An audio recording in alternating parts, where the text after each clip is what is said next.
If you have been wondering which one of these, Yamaha THR5 or Roland Micro Cube GX is the best fit for you, this is definitely the right place, because I'm going to compare these portable amps head to head.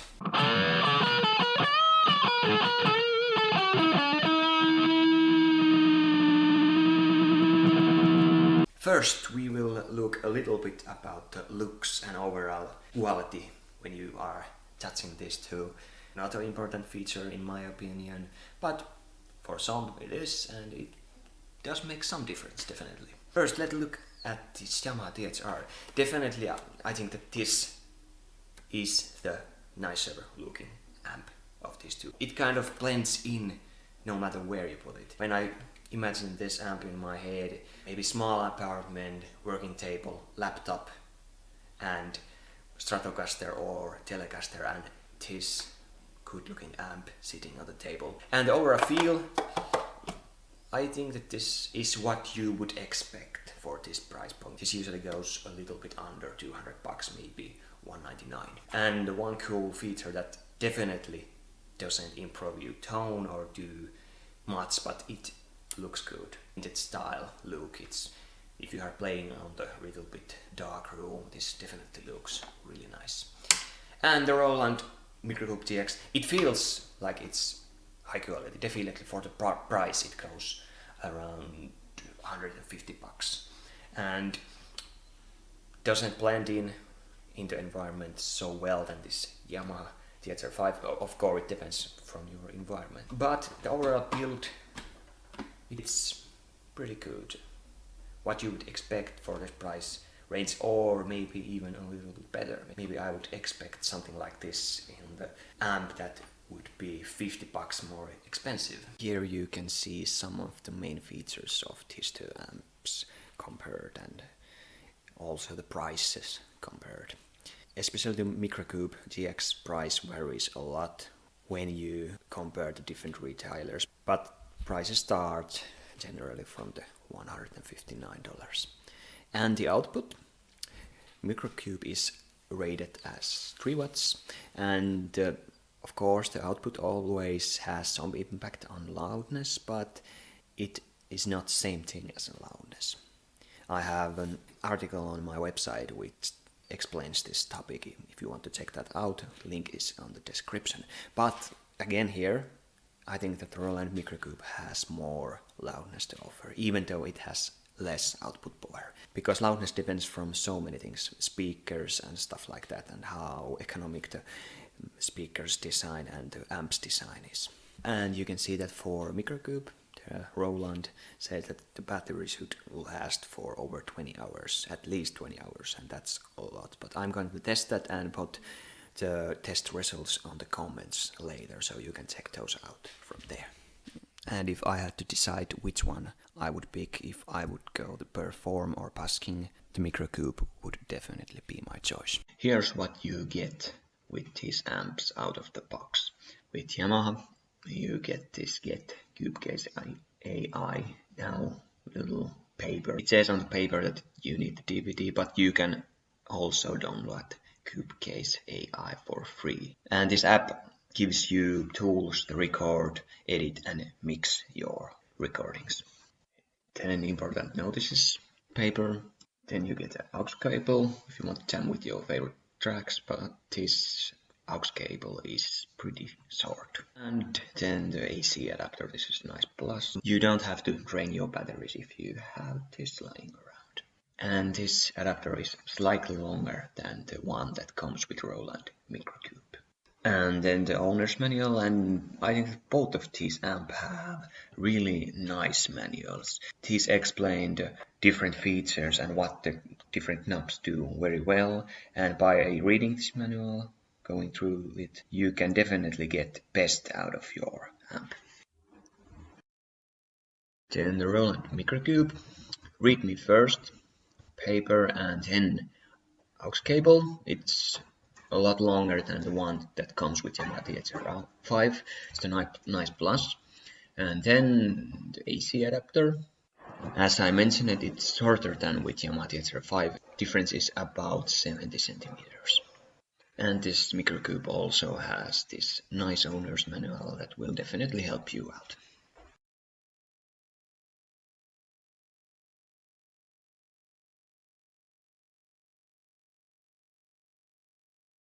Then you will get this small card. It has the code that enables you to register a product, and you will get product updates and support and stuff like that.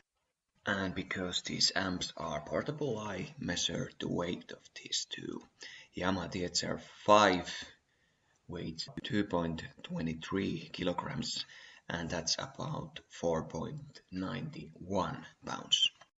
Roland Micro Cube is slightly heavier. It weighs 2.67 kilograms, and that's about 5.88 pounds. And then about the portability of these two. I definitely like to carry the cube a lot more because it has that flexible strap. The Yamaha THR5 has this hard handle and it's not so nice to carry around. And also Roland Micro Cube feels a lot more durable if you are traveling with it or moving to different places to practice. Both fit quite nicely in a small backpack, but Roland Micro Cube, even though it's heavier and a little bit higher, it is nicer to carry around because the Yamaha, it's on the low end of the backpack and it bounces against your lower back.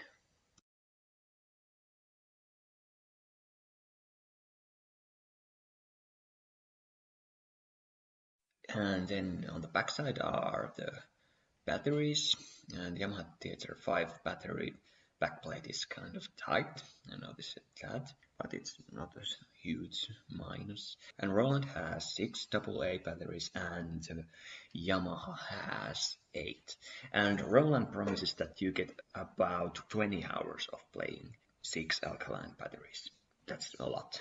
I'm going to test that out, how long this is going to last, and I'm going to put that in the comments later because I have not trained these batteries yet. But Yamaha promises about 6 hours with these 8 alkaline batteries, so it's a lot less, but I'm going to test out that too and post that on the comments later, so you can check how long I managed to play with these with the batteries. And here I made this little graph that highlights different amp types and gives you some examples how I would use these different amp types. And also these recommendations of mine are pretty much in line with the Roland's and Yamaha's own user manuals. And couple of my favorite amp types. From the Microcube side, Acoustic Sim is really great. It adds a ton of versatility into your playing. And also the Extreme type, it gives you nice high gain tones suitable for metal and rock. And also the Black Panel gives you nice blues and classic rock tones, and I also play some leads with this amp type. And from Yamaha side, I like the clean channel. It's good, it doesn't lose much for Microcube's clean channels and Acoustic Sim channel. And also the grunt channel is good in my opinion, really great for blues tones. These two amps have really similar ways to shape your tone. Of course, the Microcube takes the edge for me because it has more amp settings. It has 7 and this Yamaha has only 5. When comparing the settings, I think that the clean channels and amp settings are more comparable with these two, and you get nice clean out of these both. But I think the Roland Microcube shines more in the dirty channels. It has more options and it just sounds better.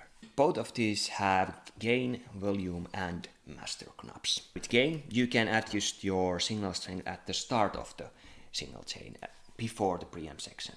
And with master knob, you can adjust it after the preamp and before the power amp section. And with volume, at the end of the signal chain. And this adds a lot of options for you. You can shape your tone in multiple different ways. And of course with gain you can add that distortion to your playing.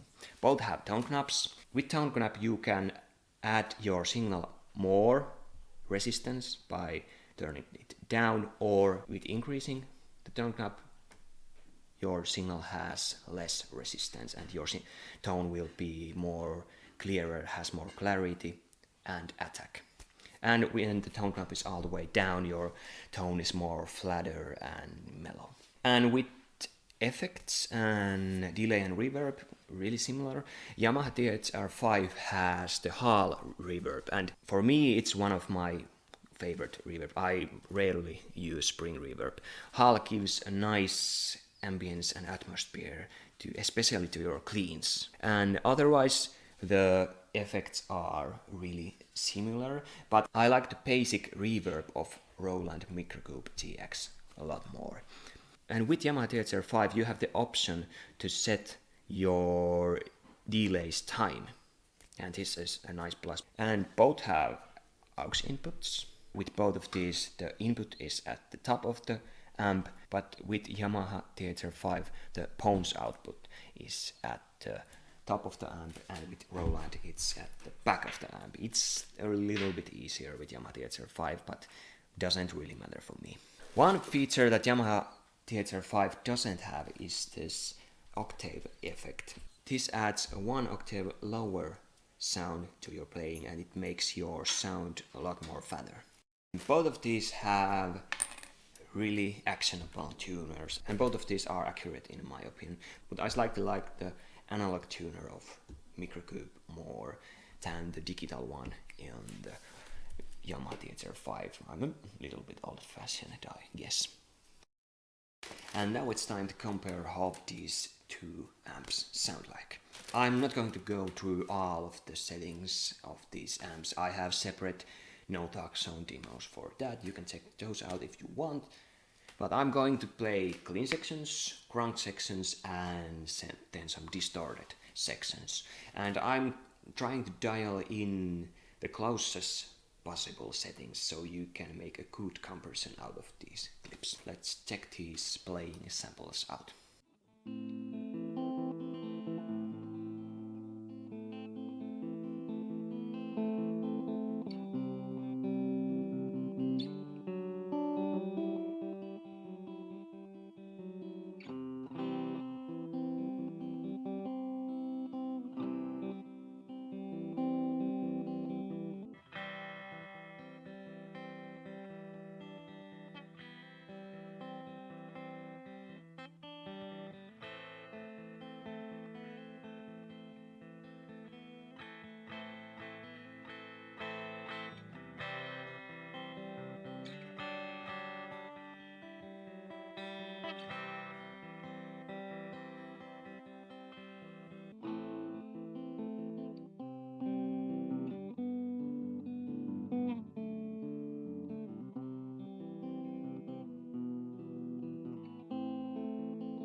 For me, this matchup is pretty clear. Roland Micro Cube GX is definitely the better amp for me. And my thing is the sound. It just sounds better, especially with the dirtier tones. And overall too, it has that thick, fatter and fuller sound of these two amps. And it also has better features too, in my opinion. It has those 7 different amp settings and all sound great. And it also has that acoustic sim. You can model acoustic scooter with your electric scooter. That's a great feature as well. And the reverb sounds awesome with this, better than with this Yamaha. And portability wise, it's also better. Although it's a little bit higher, but it's shorter. And it has the better strap that this has a handle, but this is not so nice to carry around. This strap, its flexibility is one thing, and this feels more durable as you are traveling with it. And also when you put this backpack, even though this is slightly heavier, slightly bigger in length, but this Yamaha just feels weird in your backpack. It bounces against your lower back. It's not so nice to carry around. But this Yamaha has some great things going on, for sure. The clean tones of it, they are good, I think so. Almost good as with this. But I personally like the tones of this cleans too better. But cleans of this Yamaha, they are a little bit spankier and maybe brighter than with this. Roland has more fuller and fatter tones and mellow tones. And the feature that you can tap the delay time, it's great if you need that. This doesn't offer tap delay, and the hull reverb also is the nice feature that Roland doesn't have. But in some situations you might want to still choose this. Of course, if you just like the tones of this more, you personally just think that this sounds better. It comes down to your own taste. And maybe you value looks, you want a nice desktop amp that just looks great. And one key thing also is this USB port. If you want to plug your amp directly to your computer and record, this is great choice. If you want to get that kind of amp under 200, then you can directly plug it into your computer's USB port. But otherwise, I think that this Roland is awesome. Really great amp. I was really impressed with this amp when I got it and immediately started to play around it. All of the settings and amp types are great, especially the dirty ones are a lot better than with this. And I'm gonna pause here because for some reason I forgot to mention the versatility of these two. Both are really versatile. You are not going to be stuck in 1 or even 3 or 4 or 5 genders with these amps. Really versatile amps. But Roland is, in my opinion, the more versatile because it has those 7 different amp types that you can choose from. So no matter which one of these you are gonna choose, you are going to get a versatile amp for you. If you want to check the latest price of these on Amazon, please do so. Click those links in the description, that helps a lot. Also, like this video if this helped you out, and subscribe for more this type of content. Lots of gear reviews, amp reviews, scooter reviews and stuff like that is coming soon on this channel. I wish you all the best and I hope that I see you soon.